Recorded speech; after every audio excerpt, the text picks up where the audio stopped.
warahmatullahi wabarakatuh. Perkenalkan, saya Dr. Susetio Herawati, dosen Fakultas Teknik dengan mata kuliah yang banyak saya ampu adalah kewirausahaan dengan bobot SKS 3 SKS. Pada mata kuliah kewirausahaan, capaian pembelajaran adalah mahasiswa mampu memahami dan mampu menggunakan kanvas model dalam menyusun permodelan bisnisnya, yaitu memahami dan menemukan desirability, marketing strategi, distribusi, kemudian juga memahami visibility. Di sini ada sumber daya manusia, operasional, risk management. Mahasiswa mampu menyusun gambaran modal, profit, revenue, proyeksi keuangan, dan capital investment.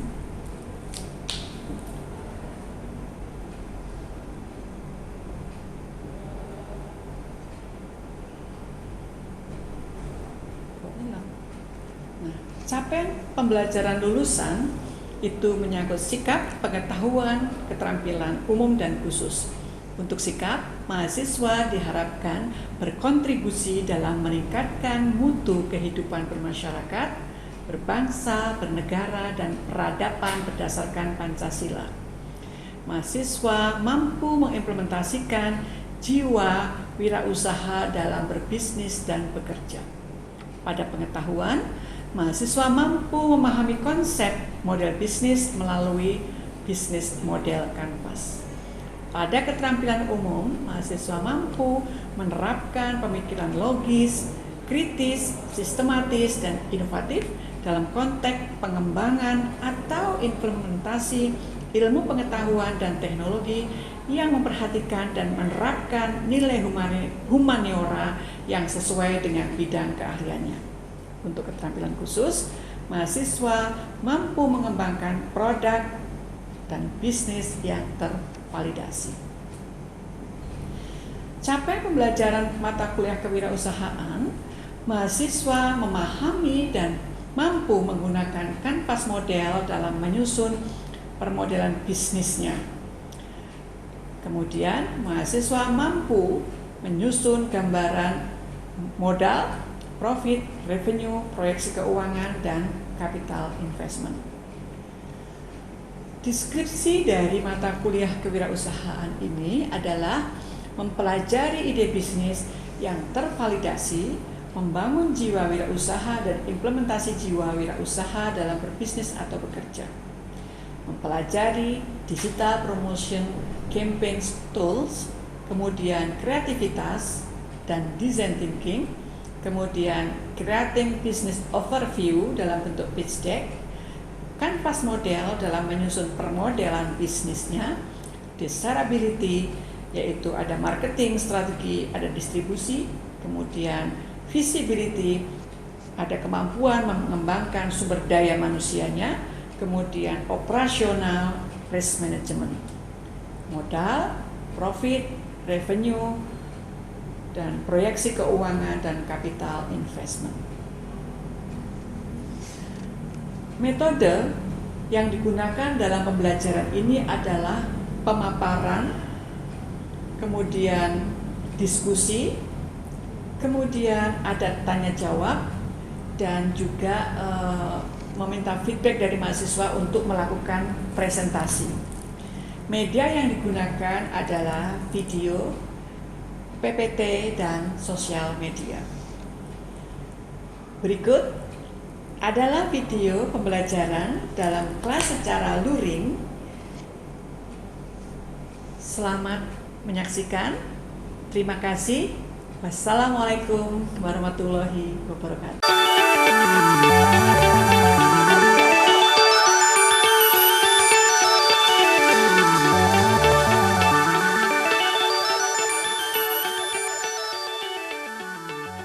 Pagi rekan-rekan sekalian. Semangat dong. Selamat pagi. Apa kabar kalian semuanya? Baik. Oke, hari ini kita akan masuk sesi 6. Tentang apa? Bisnis model kanvas. Oke. Sebelum acara ini dimulai, kita sebaiknya berdoa terlebih dahulu agar kelas atau pelajaran yang nanti rekan-rekan dapatkan dari Ibu dan sesi diskusi dari rekan-rekan sekalian bisa berjalan dengan baik. Berdoa dimulai. Berdoa selesai. Rekan-rekan sekalian, ada yang sudah tahu belum tentang bisnis model kanvas itu apa? Belum ya? Belum ya? Nah, bisnis model kanvas itu adalah salah satu solusi dalam menyiapkan proposal bisnis. Ya, biasanya orang menyiapkan proposal bisnis itu kan kita menggunakan lembar-lembar yang banyak. Tetapi kalau dengan bisnis model kanvas, kita hanya cukup menyiapkan 1 lembar dengan 9 indikator. Nanti kita akan bahas satu persatu. Namun sebelum itu, rekan-rekan ingat nggak pada sesi sebelumnya, Ibu menyampaikan tentang apa? Tentang penemuan ide. Jadi ketika kita akan menyiapkan proposal bisnis, tentu kita sudah punya ide atau gagasan dari bisnis yang akan dijalankan. Masih ingat ya sesi pertemuan kelima? Boas ingat nggak Boas? Oke. Apa itu? Temukan permasalahan yang dihadapi di masyarakat. Jadi bisnis itu bukan tentang uang, tetapi tentang bagaimana kita menemukan permasalahan di lingkungan masyarakat dan kemudian itu kita berikan solusinya. Oke, luar biasa. Masih ingat ya? Kemudian yang kedua adalah mendapatkan inspirasi dari masalah personal. Itu juga menjadi satu ide yang kita bisa bangun bersama. Misalnya, contohnya nih, ya, aduh lupa namanya lagi selain Boas. Contohnya misalnya, ibu ini suka males masak misalnya kayak gitu. Kemudian Boas atau temannya yang lain punya ide nih. Bu, ibu kan males nih masak.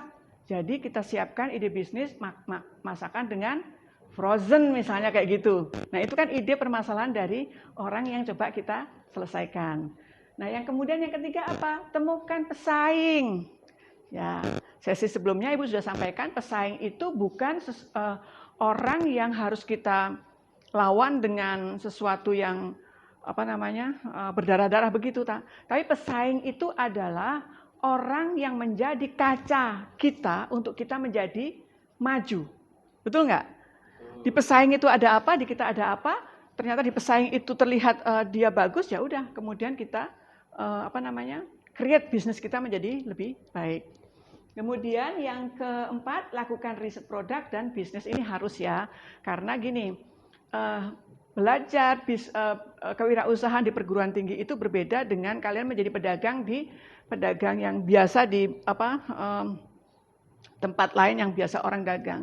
Kenapa? Belajar kewirausahaan di perguruan tinggi itu yang dibangun adalah apa? Mindset-nya. Jadi ketika mindset itu dibangun, berarti ada nilai-nilai ilmu dan pengetahuan yang harus dilakukan. Salah satunya melakukan riset. Ya, itu riset itu untuk apa? Untuk mengkreatifkan produk yang kita punya, untuk mengkreatifkan jasa yang kita punya, untuk mengkreatifkan dan menginovasikan ide-ide yang ada di kita. Oke, selanjutnya ciptakan produk tersebut. Jadi kalau rekan-rekan mahasiswa sudah punya 1, 2, 3, 4 tadi, jangan hanya dipikirkan di pikiran saja, tapi harus dieksekusi menjadi apa? Produk nyata dan real. Betul nggak? Betul. Ini kan udah di sesi yang kedua dan ketiga, waktu kita membangun noble purpose, betul ya? Noble purpose dan design thinking ketika kalian ingin mengembangkan ide bisnisnya. Oke, yang selanjutnya adalah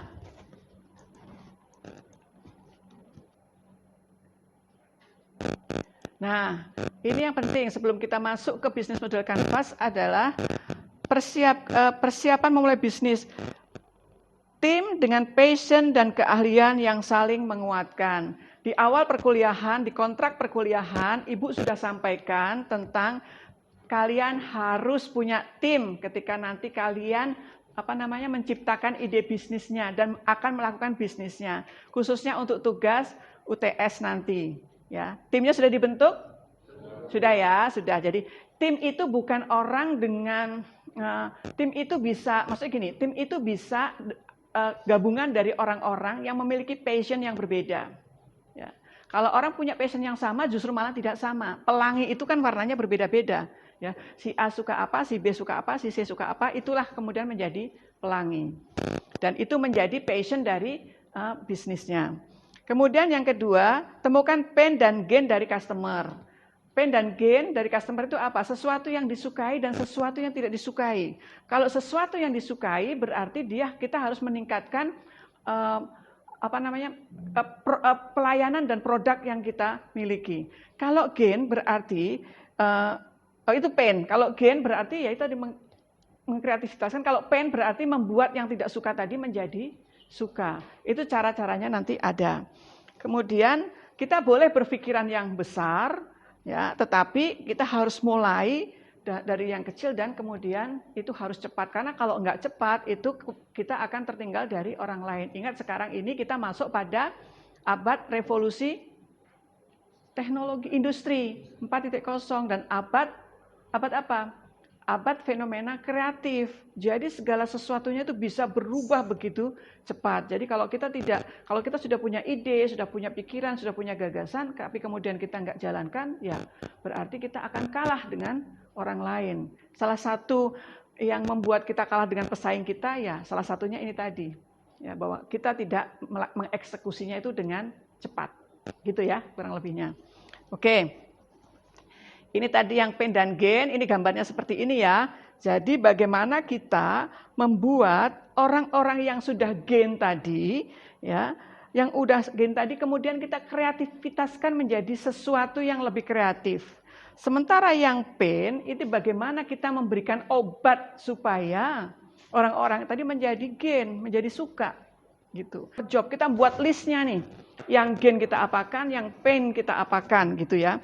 Itu kurang lebihnya kayak gitu, lebih kepada kalau di era sekarang ini adalah kepada bagaimana kita mampu memberikan pelayanan sebaik-baiknya kepada calon customer kita. Oke, sekarang kita masuk di bisnis model kanvas. Nah, rekan-rekan sekalian, ini ada gambar, di tengah itu ada apa namanya ini? Apa? Value proposisi, digambarkan apa? Kado. Digambarkan hadiah. Jadi hadiah atau kado apa yang kepada customer kita. Nah untuk bisa sampai kepada customer kita itu ada hal-hal yang kita mesti lakuin. Di gambar ini ada dua hal. Bisnis model kanvas ini dikembangkan di Harvard ya oleh, ibu lupa lagi. Di Harvard itu ya, dan ini ada gambar merah dan gambar hijau ini ada dua pemahaman yang berbeda. Ya. Pemahaman yang merah itu adalah kita akan mendapatkan apa? Uangnya, tangible dan intangible-nya. Di gambar yang biru ini kita melakukan pengeluaran. Tetapi bisnis model kanvas ini mengajarkan pengeluaran yang akan kita keluarkan itu pengeluaran yang efektif dan efisien. Kenapa? Karena kita bisa punya yang namanya key partner. Jadi ketika ide bisnisnya itu dikembangkan, value proposisinya sudah ada, nilai-nilai lebih dari bisnisnya itu ada, kemudian siapa key partner yang akan bekerja sama dengan kita. Kemudian aktivitas apa nanti yang akan kita lakukan, dan yang ketiga, key resources-nya, sumber daya lain yang kita butuhkan itu siapa saja. Tentu adalah cost structure. Cost structure itu biaya-biaya yang keluar. Itu di sisi pengeluaran. Di sisi pemasukan, kita harus membangun yang namanya customer segment. Dari value proposisi yang kita bangun, nilai-nilai lebih dari produk kita dibandingkan orang lain yang ada, siapa kira-kira target customer kita. Kemudian bagaimana cara mengikat target customer kita itu supaya terus dia sama kita, namanya customer relationship. Dan bagaimana kemudian mendeliver dari produk yang kita punya, namanya channel, dan berapa keuntungan yang akan kita dapatkan. Oke, sampai di sini. Mungkin rekan-rekan sekalian sudah ada gambaran, kira-kira bisnisnya apa ya? Di sesi pertama sudah Ibu sampaikan bahwa kalian harus mempersiapkan ide dalam di Noble Purpose, sudah diperdalam di Design Thinking. Siapa, Mas? Oh, boleh, silakan Mas. Maju aja Mas ke depan biar teman-temannya bisa lihat.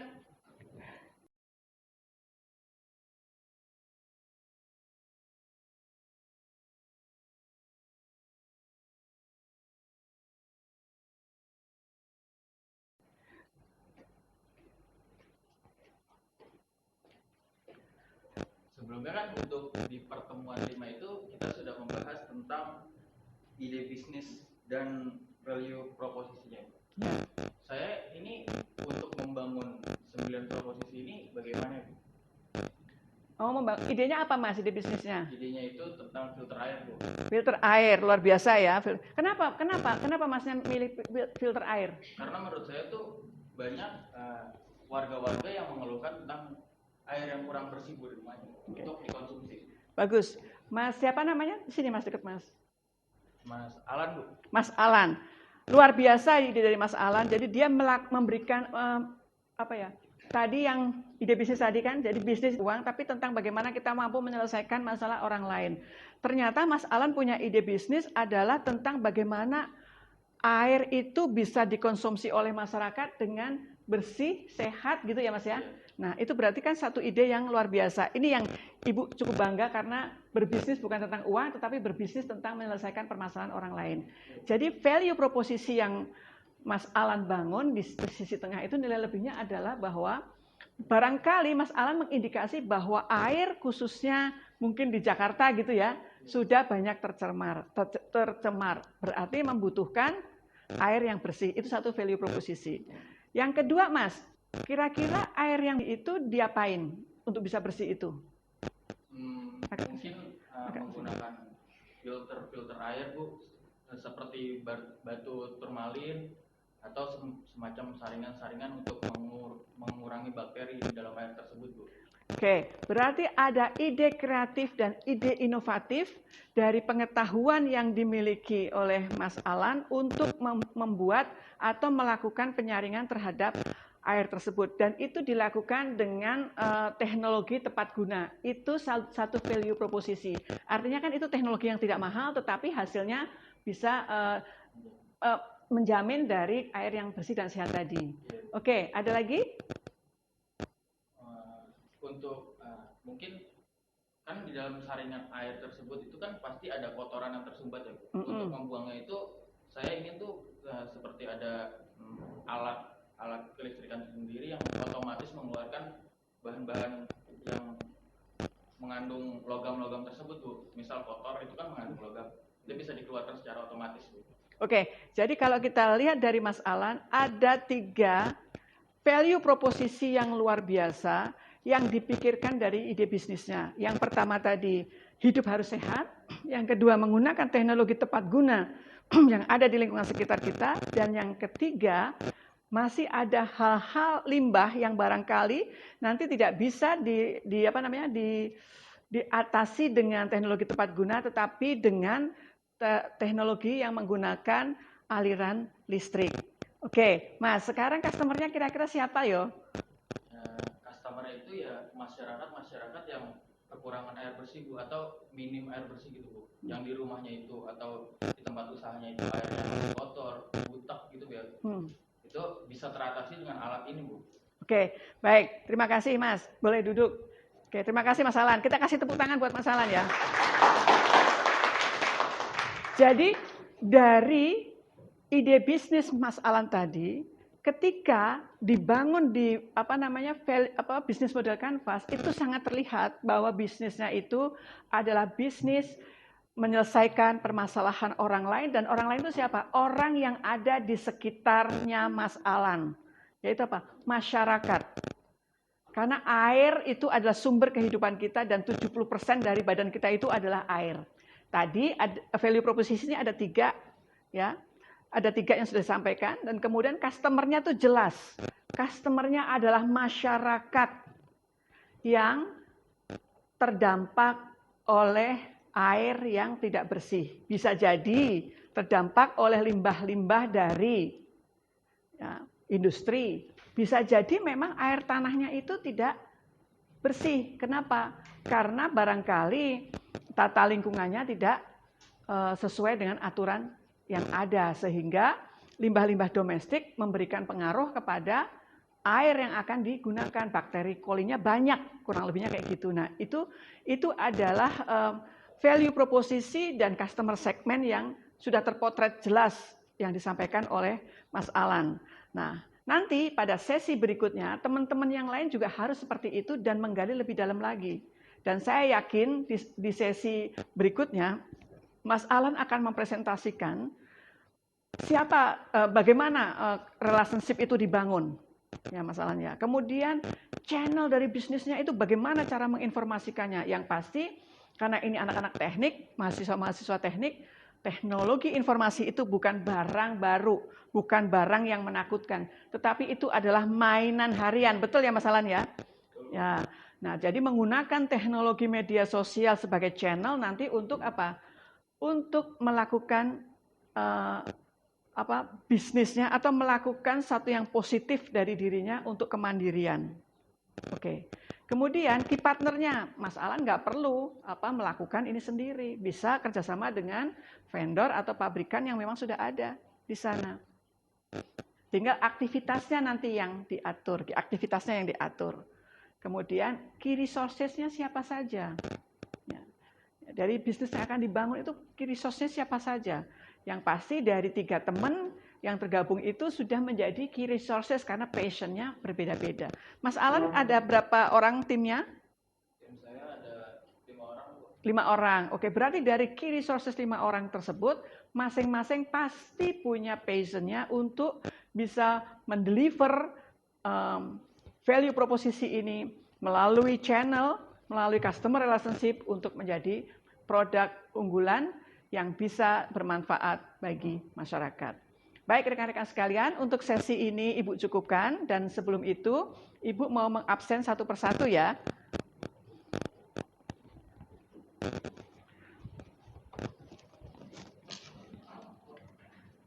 Alan, Boas, Tuti, Agus,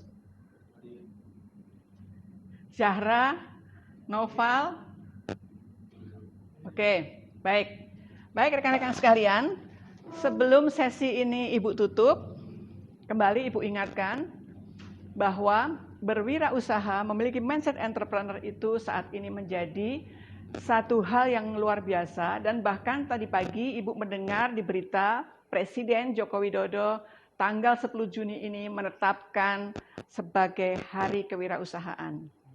Artinya, kalian yang telah memiliki mindset entrepreneur ini supaya itu terus dibangkitkan melalui potensi, minat, dan kemudian diinovasikan dengan teknologi yang kalian serap dari mata kuliah yang lain menjadi sesuatu yang baru dan menjadi passion kalian untuk apa? Untuk kemandirian kalian di masa yang akan datang.